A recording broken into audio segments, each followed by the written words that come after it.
sobat, apa kabar? Ketemu lagi di channel Naga. Di sini saya akan melanjutkan Praktelen Donghua full spoiler. Tanpa lama-lama lagi kita tonton sampai habis. Xiao Yan mengulurkan tangannya dan menarik Ziyan yang berwajah bersemangat ke belakangnya saat dia mengamati gua di balik dinding batu. Setelah itu, matanya melakukan kontak dengan dokter peri kecil, Su Qian, dan Xiao Li. Doqi di dalam tubuh mereka beredar dengan tenang. Baru kemudian mereka perlahan-lahan menuju ke lubang yang telah dibuat secara paksa oleh Ziyan. Mereka perlahan masuk. Mereka sangat berhati-hati di mana mereka menempatkan setiap langkah karena mereka tidak menyadari apa yang tersembunyi di sini. Mereka melewati terowongan kecil sebelum akhirnya berhenti di dalam gua beberapa saat kemudian. Berdiri di tempat ini, samar-samar mereka bisa melihat cahaya yang dipancarkan dari dalam gua. Beberapa gambar binatang ajaib terdapat di dinding batu yang mengelilingi gua. Sekilas mereka tampak memiliki aura yang tegas dan galak. Namun, pencegahan semacam ini sama sekali tidak berguna terhadap kelompok Xiao Yan. Su Qian berjalan di depan, di antara mereka semua. Dialah yang mempertahankan sebagian besar kekuatannya. Dia tidak menghabiskan banyak tenaga saat berhadapan dengan Ying San tua. Yang paling aman adalah menempatkan dia di depan saat menjelajahi gua ini di mana mereka tidak mengetahui kemungkinan jebakan. Di dalam gua ada tangga batu yang panjang. Tangga batu itu memanjang ke dalam kegelapan samar di bawah di mana orang kesulitan melihat. Beberapa batu cahaya bulan, yang memancarkan cahaya redup, ditempatkan di dinding sekitar gunung secara mosaik, mengusir kegelapan di dalam gua. Pasangan itu berjalan menyusuri tangga batu, perlahan menurun. Sekitar 10 menit kemudian, mereka akhirnya sampai di akhir. Di ujung tangga ini ada pintu batu yang tertutup rapat. Pintu batu itu benar-benar berwarna hitam dengan penutup lumut di sekujurnya, membuatnya terasa sangat berat. Izinkan saya. Ziyan segera mengajukan diri ketika dia melihat bahwa itu adalah pintu batu. Wajah kecilnya dipenuhi kegembiraan. Gadis kecil ini sepertinya suka menghancurkan sesuatu. Kamu sebaiknya menunggu dengan tenang. Xiao Yan tanpa daya menggelengkan kepalanya dan meraih Ziyan. Setelah itu, dia mengangguk pada Su Qian. Tidak ada yang mengetahui situasi di tempat ini. Oleh karena itu, yang terbaik adalah berhati-hati.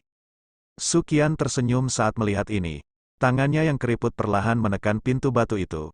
Setelah itu, ekspresi matanya menjadi tegas. Doqi agung yang cukup untuk menghancurkan gunung dan memecahkan batu muncul dari lengannya dengan cara yang seperti kilat. Setelah itu, pintu itu dengan keras menghantam pintu batu dengan suara yang sangat keras. Bang!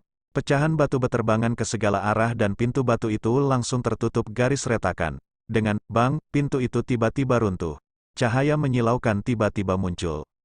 Mata semua orang secara naluriah menyipit ketika cahaya yang kuat muncul.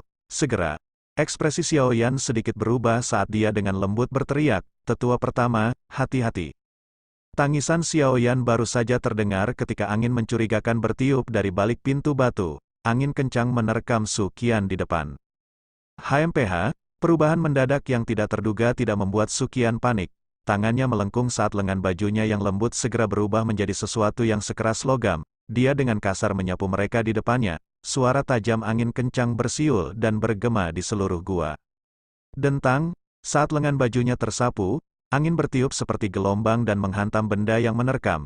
Setelah itu, Xiao Yan dan yang lainnya mendengar jeritan tajam saat sosok besar itu tiba-tiba melesat ke belakang, menghantam tanah dengan keras.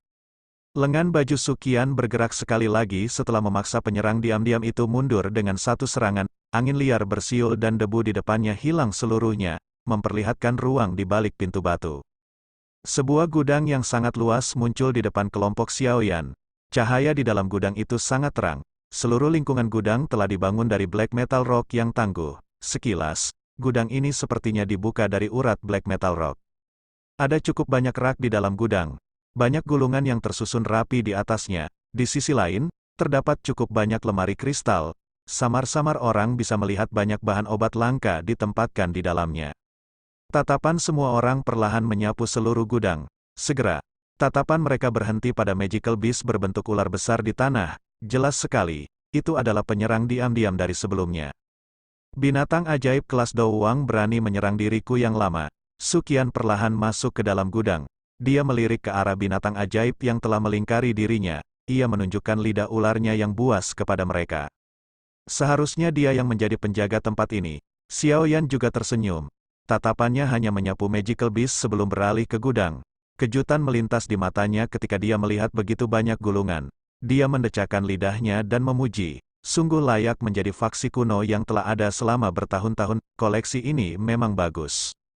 Ini semua diatur berdasarkan kelasnya. Xiao Li tanpa sadar tertawa ketika dia berjalan mendekati rak buku dan melihat kata-kata kelas Suan tingkat rendah yang tertulis di sana. Xiao Yan mengangguk. Tatapannya menyapu sekeliling sebelum dia berjalan ke bagian terdalam gudang. Teknik Dou atau metode Qi kelas Suan biasa tidak akan menarik perhatiannya. Dia agak penasaran apakah lembah api iblis memiliki kumpulan metode Qi kelas atas atau teknik Dou yang bahkan akan membuatnya merasa terkejut. Desis-desis, melihat kelompok Xiao Yan mulai menggeledah gudang tanpa rasa takut. Ular besar yang ditutupi sisik berwarna hijau itu segera melingkar dan mengangkat tubuhnya. Sambil menjulurkan lidahnya, ia mengayunkan ekornya, membawa kekuatan besar yang dengan keras menyapu kelompok Xiao Yan.